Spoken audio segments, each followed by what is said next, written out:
Hey David, Hello. I'm good. Good to hear you now. Oh my God. Oh, So David, so it's how's your day working. so far? It's good. Where are you now? I'm in India. Oh, you're in India. I thought you're calling from the States, you see. Oh, the magazine is actually started in Canada, but I live in India. Right. Okay. So I'm not in the UK. I'm in the Netherlands. Yeah, good, David. So David, you are working on your second solo album, Medusa. So can you tell me a bit about the songwriting and the production behind this album? I certainly can. But first, are you recording this? Yes, I am recording this. Yes. You're recording this. Okay. So basically, I started my YouTube. I noticed that you guys have obviously got a YouTube channel, Yes. and it's not easy still, to get the subscribers. I think you've got about 140 something like Yes. that Yes. subscribers. Yeah. I think I'm now at the point I'm just over 500, which is a great thing, and people come every day, which is fantastic. But at the end of the day, I started my channel, and I had a lot of things to show to people. Obviously, videos from the past. Before the pandemic, I was in Australia and Japan with a band called Tank, Mhm. and which was fantastic. And of course, the pandemic came along and changed things for everybody, of course. Yeah. So I decided to make a channel, and it was basically the beginning of this year, basically. And I had to learn about things like this, like Zoom and YouTube and the whole nonsense, and trying to make my studio look kind of cool with guitars and stuff. Amazing, amazing. Yeah, it's all part of the deal. Oh yes, So I, absolutely. I I realized that I needed a focus, so I needed to probably make another record, and so I did a little video, and I tested the water, you could say, to find out if anybody's remotely interested in me making a record. Of course, I've been very lucky, of course, making many records with different bands, Spring Cream 69, Voodoo Yeah. Circle, and other things. Been very lucky in my career. But making a solo record is different. It's like your baby. It's like your baby. So um, I put a thing on my YouTube about maybe donating to make a record, maybe a couple of songs or whatever. And then all of a sudden this money starts to come in, from PayPal. And I'm like, oh shit, I'm gonna have to make a record now. That's so So good. the whole thing went really crazy. And then of course you got things like this. You got things like this. One of my fans sent me recently. She ordered it online. Of course, you got the T-shirts, Oh, and yeah, I've got the T-shirt on with my own name, a bit of advertisement. And I'm still busy at this point. I've now recorded, I think it's about five or six songs, and I have 3 songs that I'm going to send very soon to Dennis Ward mhm. to start mixing. So I'm still busy with it. I'm doing other things. I've had concerts in between. Luckily, over the summer, it was kind of still possible to play some stuff in Germany, which is obviously not too far from here in the Netherlands. Yeah. So it's been really great, but things are starting to change a little bit again, unfortunately. So maybe it means I have more time to finish the records. Yeah, and that's a long answer to the first question, man. Oh yeah. And do you currently have a release date for this second album? Well, the release date was this month, okay? But we got slight problems, and that is, of course, number one, it's not finished. And number two, there's some kind of plastic shortage somehow. There is not enough plastic in the world, apparently. All the plastic's been used to make masks and all the stuff that you need for the pandemic. So it's gonna be next year. There's no doubt about it. I don't have a record deal. I have had some offers, some good stuff, but I decided to do it myself. Mhm. So I have no pressure. I Yeah. mean, there's really no pressure. The only pressure is, of course, is the fans. They are asking me these days a lot, of course, and I'm just about to make another YouTube video trying to explain the situation, and that it's going to be next year. It's going to be hopefully the beginning of next year when it's finally finished, and then the album's going to be out there. Awesome, awesome, David. And is there any particular concept that was set behind this album? Not strictly. You know, I came up with the name Medusa. That's going to be the name of the record, and the last single was Madam Medusa. And there is, I wouldn't say there's strictly a concept. You know, I'd love to make a concept record, but to make a concept record is a lot more work. It's a massive thing, and I've never really done it before, but something very interesting. This record's just about basically getting down my feelings, having a good time, great songs. And really important is that I've been working with so many different people up until now. I've been working with people in Germany, Netherlands, France, Belgium, UK, Italy, Greece, Australia. It's, you know, I probably missed out some stuff, and really it's just about bringing together the people I met over the years. Maybe I recorded with them, or maybe I just met them on the road or something, and it's just time for us to work together, you know, and it's just really about that coming together and creating something. And already people have written to me, or, you know, we've spoke on the phone, and they've already said, Dave, wow, so great that we could work together, because it wouldn't probably never happened, you know. So it's just been really great so far. Awesome. And so far you have released 2 singles from this album, Shelter from the Storm and Madam Medusa. So can you tell me a bit about the making of these videos? Well, actually I did 3 songs. I did the first one, Shelter from the Storm. Then I did The Fallen. Yeah, it's also a video that I made. But it's, and the third one was, of course, Madam Medusa. And I'm glad you asked me about the videos, because it's funny. You know, these days you see a lot of different kind of videos on YouTube these days. Back in the day of MTV, there was a lot of money involved in making videos. And some bands, they still have a budget. They still have money to make a video. And I'll be honest with you now, and maybe you can see this, but I hope you don't. But these 3 videos cost absolutely nothing. Not 1 cent, not $1, nothing. Only my time and my energy to, you know, to do this. I made all 3 videos. It was a little bit of brainstorming about how to do it. Obviously, you know, finding out, you know, the people that were involved. For example, on the first video, Lucky Ragazzi, the Greek guitar player, he recorded in his kitchen, in the front of the white wall in the kitchen. He was in lockdown at the time. He was not allowed to go outside anywhere, because I really thought, oh, this guy's in Greece. Maybe he can stand on a mountain somewhere, you know, with a guitar, rock and roll, man. No, he said, Dave, I can't go anywhere. The only thing I can offer you is I record the guitar in the kitchen. And I was like, oh, well, that's going to be exciting, man. But it turned out great. So, you know, we made the whole video fit to this kind of style. I was upstairs in my studio, basically. The drummer set up outside.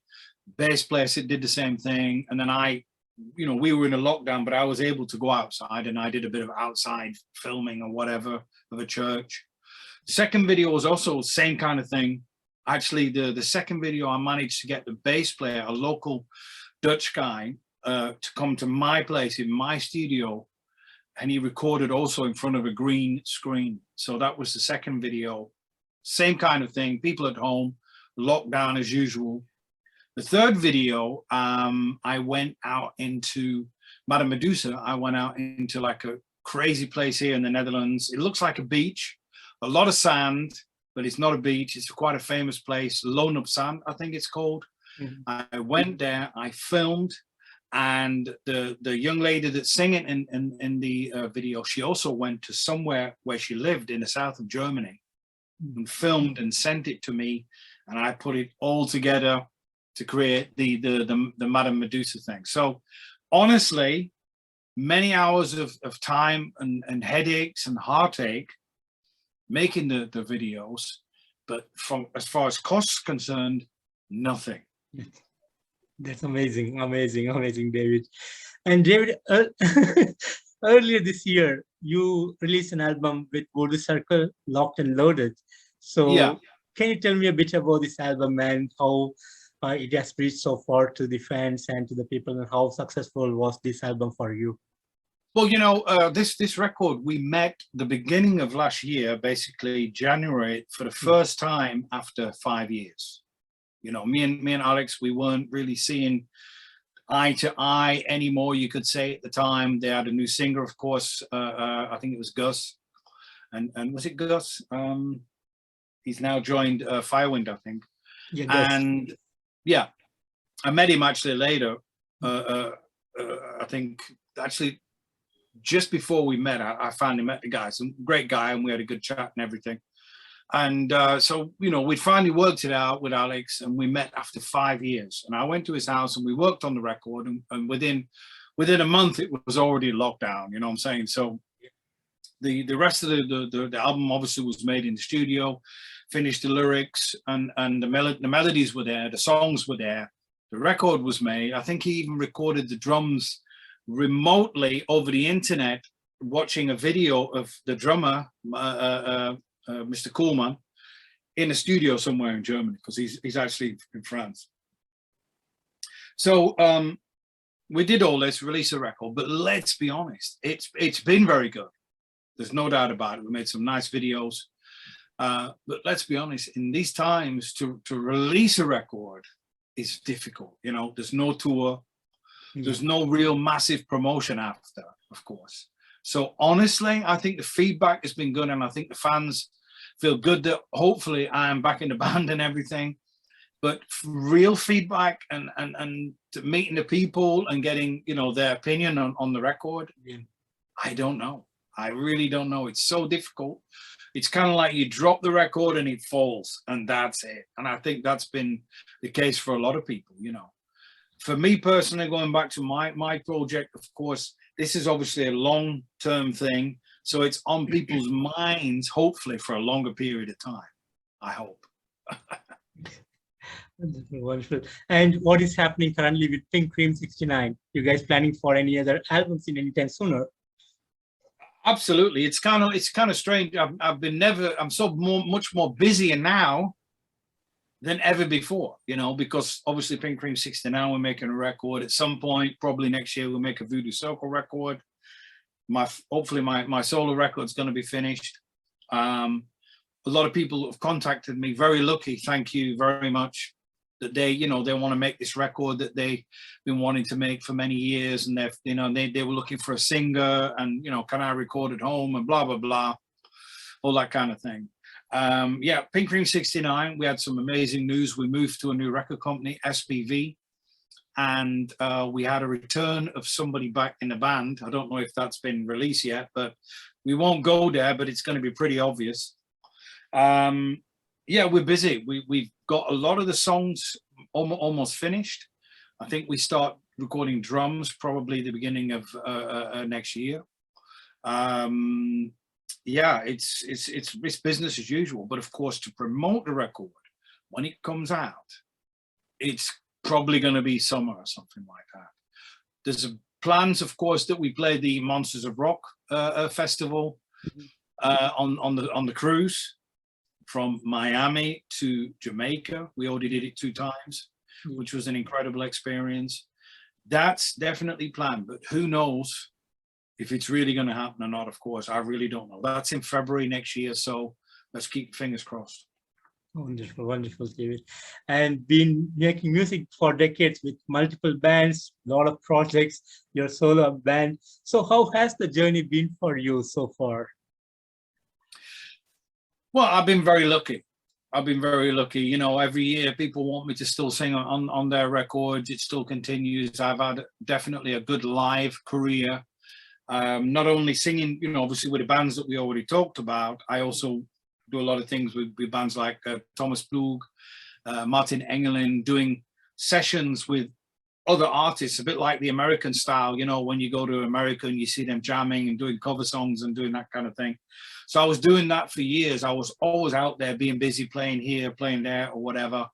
And even though of the trouble at the moment, I did actually play 2 weeks ago in Cologne, with an orchestra, with a full orchestra. It was called Tribute to John Lord from Deep Purple. Yeah. So I'm doing things like that. I've been very lucky. I've had lots of ups and many downs, unfortunately, in this business.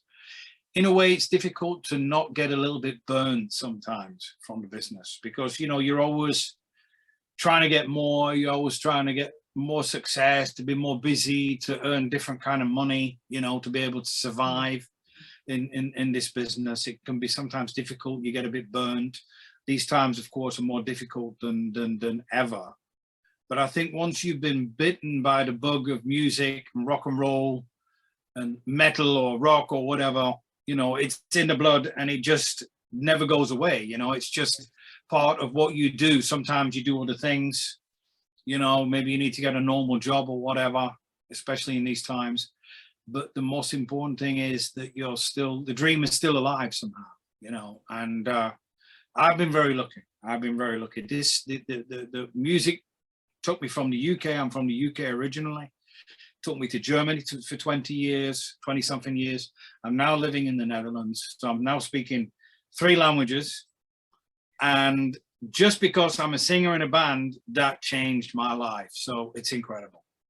Wonderful, wonderful. And you, like you said, you are from England and you moved to Germany because of music. So yeah, England is already making a lot of great bands and they're making a lot of great music from there. But what made you move from England to Germany? Well, I actually did a vlog on my channel. It's not really the real reason, but I used to go in a club called the Carlton in Burnley, and there's a lot of musicians. We had a lot of great gigs on the weekends, you know, and it was a very amazing time. You know, the Guns N' Roses and a lot of different bands were very famous. They were in the charts, so everybody wanted to play rock and roll, you know. And there was a guy that would come into the bar sometimes called Paddy, and he would say to me, Dave, he said, look, you know, you're quite a good singer and you're doing the music and stuff, but you need to go to Germany, right? Now, I was like, yeah, I go to Germany. I know nobody. I'm from the UK. I go to Germany. I know nobody. I don't even have a passport. In the UK, you know, even to this day, if you don't have a passport, it doesn't matter. You know, you don't have any identification. So finally, I saved enough money. You know, I was unemployed, playing the music, whatever, and I got a passport. And a little bit of time after that, I auditioned for, obviously, Pink Cream 69. And I sent off the cassette. Obviously, in those days, you sent yes. the old-fashioned yeah. cassette. So long ago, man. Oh, shit, it's so long ago. And the guy said, look, come over. They sent me the tickets, not on the internet, not an email. It was real tickets in the post to get on a real plane to go to Germany. And it's funny, before I went to Germany, I thought it was going to be really dark there. I thought all the buildings going to be black from the war. I get to Germany and it's effing amazing. You know, it's like there's money everywhere. There's a good time. It's like Disneyland, man. So I'm like, right, I'm going to stay here. The weather's amazing. Yeah. Everybody's really cool. There's lots of beer to drink and there's loads of money. So I was like, I went back to the UK. I said to my mother, I said, look, I'm going to move to Germany. Bye-bye. And that was it, you know. And unfortunately, my mother's seen me every year about 2 times for the last 26 years. It's terrible. And especially in these times, it's worse than ever. But yeah, you know, the UK, if I would have stayed there, who knows what have happened. but I moved to Germany, and it's just been really fantastic. Thank you to Germany. Wonderful, wonderful, David, for sharing it with me. And do you have any touring plans scheduled as of now? Sorry, say it again. Do you have any touring plans scheduled as of now? Well, I'll be out at the moment. I got some dates from Tank, some UK dates in March. I think you can check those out on my website or on the Tank website somewhere, or even on Facebook. Obviously, with Pink Cream 69 in February, the cruise, Monsters of Rock. We had quite a few dates, Masters of Rock. We were going to play again in the Czech Republic with Pink Cream 69, but of course that didn't happen this year.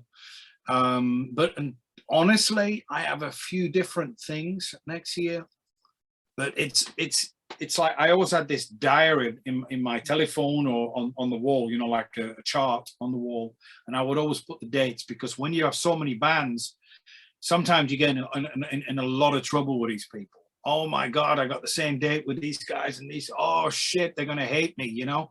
And I've had some trouble with this in the past. Whereas now, I don't even look anymore. I have no idea what's going on, because even if there was a date there, it's probably not going to happen. It is unfortunate as that. But even though I think next year is going to be better, I got a feeling it's going to be better next year after we've learned a lot and changed many things and blah, blah, blah. But yeah, at the moment, it really just the Tank thing. I think America has opened up a little bit, so it's possible we go to America again next year. Yeah. And the dream, of course, would be to return to Australia with Pink Cream 69. That was actually planned, but it didn't happen.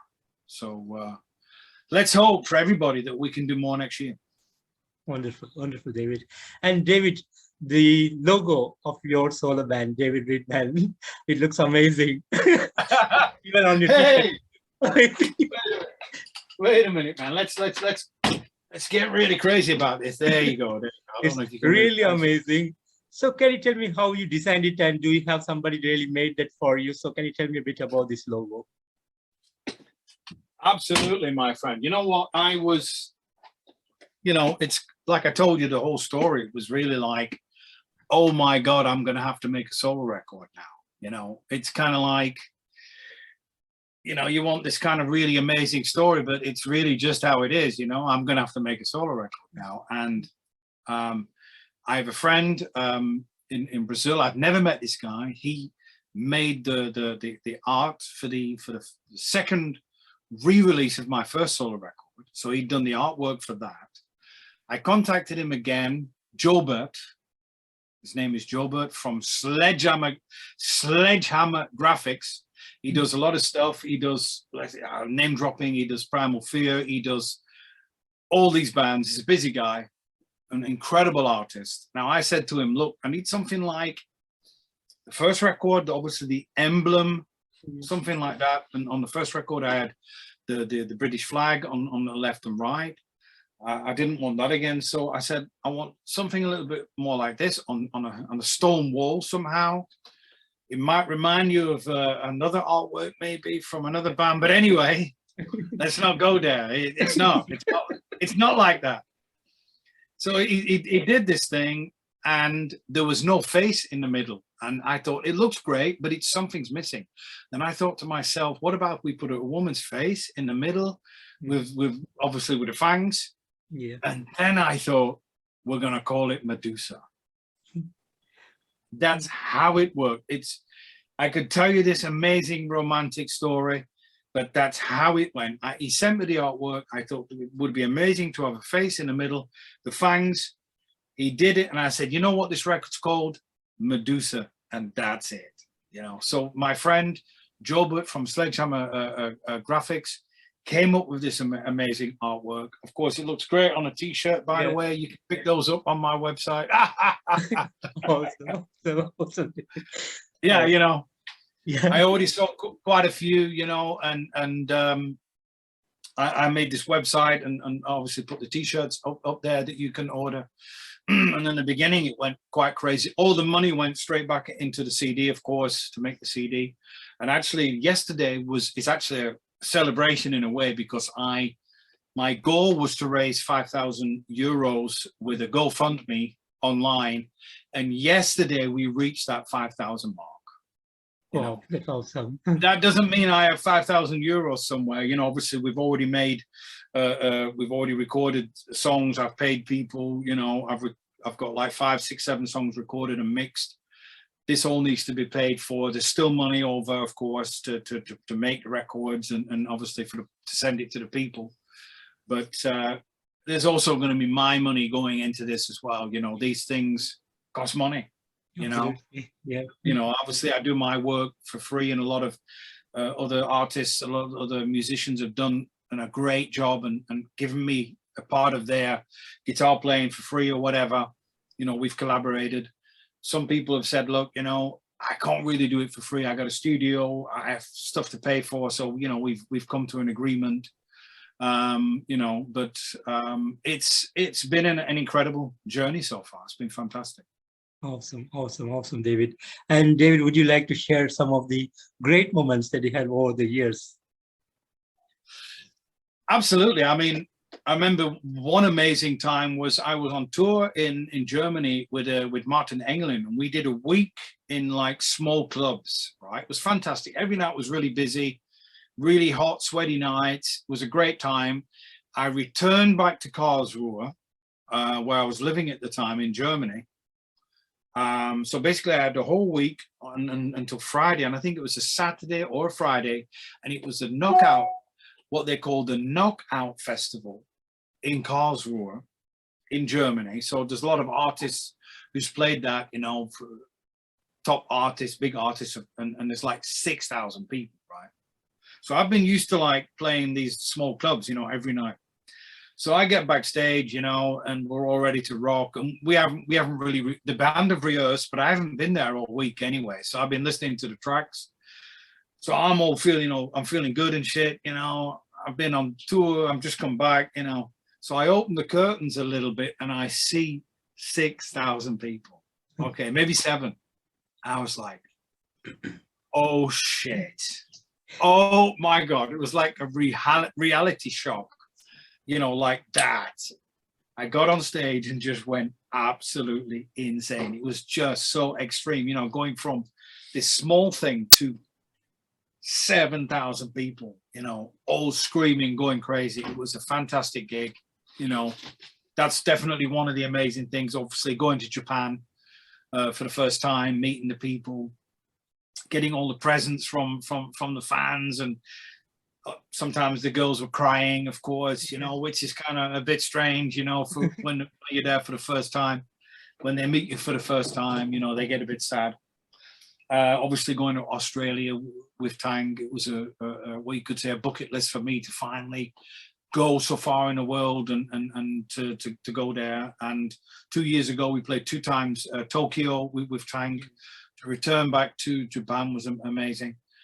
A lot of amazing things, man. It's a difficult question. There's probably so much more, but I forgot.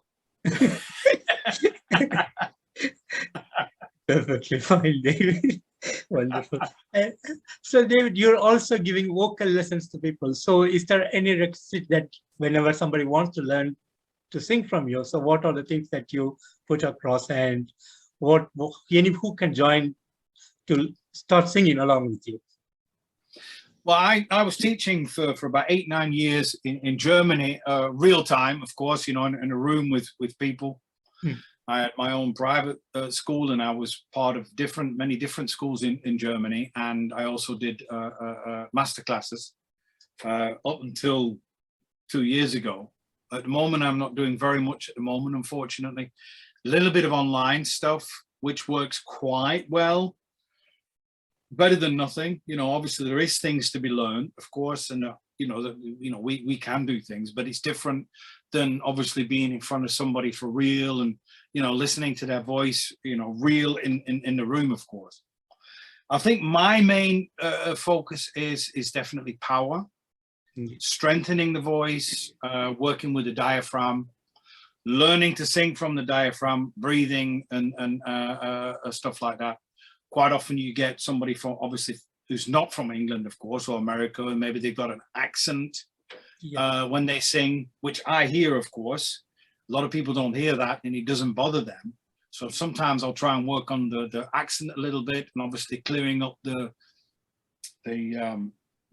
obviously when they're singing lyrics and clearing it up so it sounds better. And of course, quite often we would do a lot of recording. Actually, we would record the sessions that we did, and we could listen back and we could analyze, and I'd say, look, this is not sounding good. You can hear it for yourself.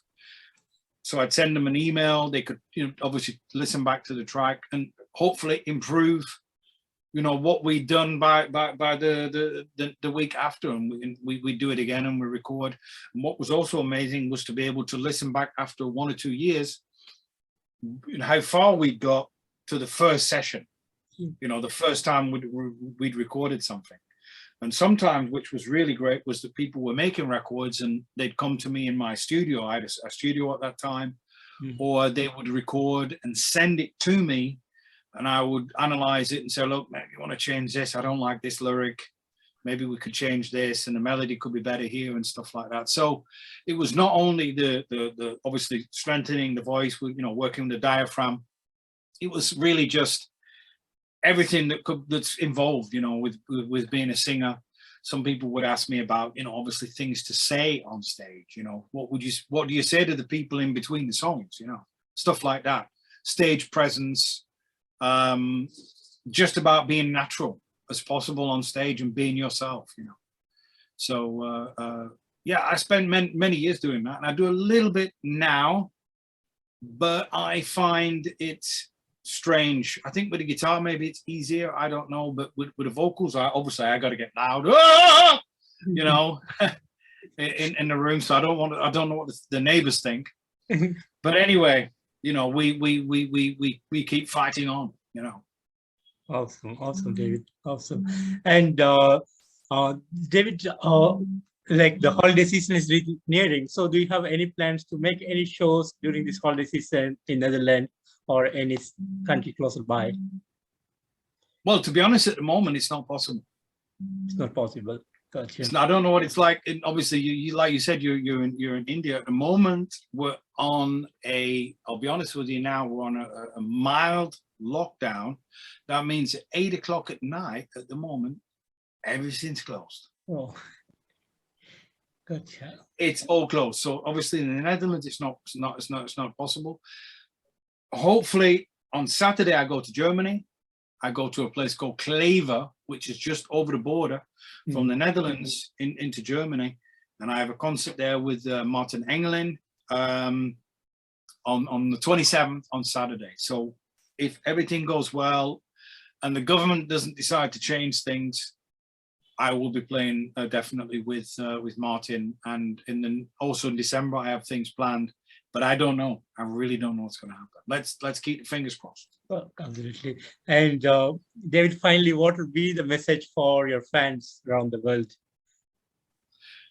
Thank you so much for listening, and above all, appreciating what I do as a person. Obviously, my voice. People still have the faith to keep, buying the records and keep listening. For me, it was always really just about being a respected, musician, having fun, and enjoying what I continue to do. And obviously, the people who's checking out my YouTube channel, you can check it out. David Readman. Want to hear you rock. Like most people say, they say to me, "Are you in the internet?" And I'll say, "Yeah, I'm not hiding. I am not hiding in the internet." You know what I'm saying? So if you check it out YouTube, you can check out my channel, a lot of different things. But yeah, thank you to the people. That's the most important thing. Without the people, there wouldn't be me. So that's it. Thank you. Wonderful, wonderful, David. And David, it's a real pleasure, honor to meet you today through this interview. I'm really happy to meet you today here. And thank you so much for making amazing music over the years. And it's a real pleasure listening to your music. And thanks again for this opportunity, and you have a great day ahead out there, David. Thank you very much, Keith. It's been really fantastic. I decided yesterday let's do it today. Let's work this out, because I knew you were a cool guy. I checked out the channel, love what you're doing, and it's just so fantastic to be a part of what you're doing and on your YouTube journey. Thank you so much, David. It's a pleasure. Thank you. Take care of yourself. Bye. All right, man. Take care, brother. Bye-bye. Bye. Bye.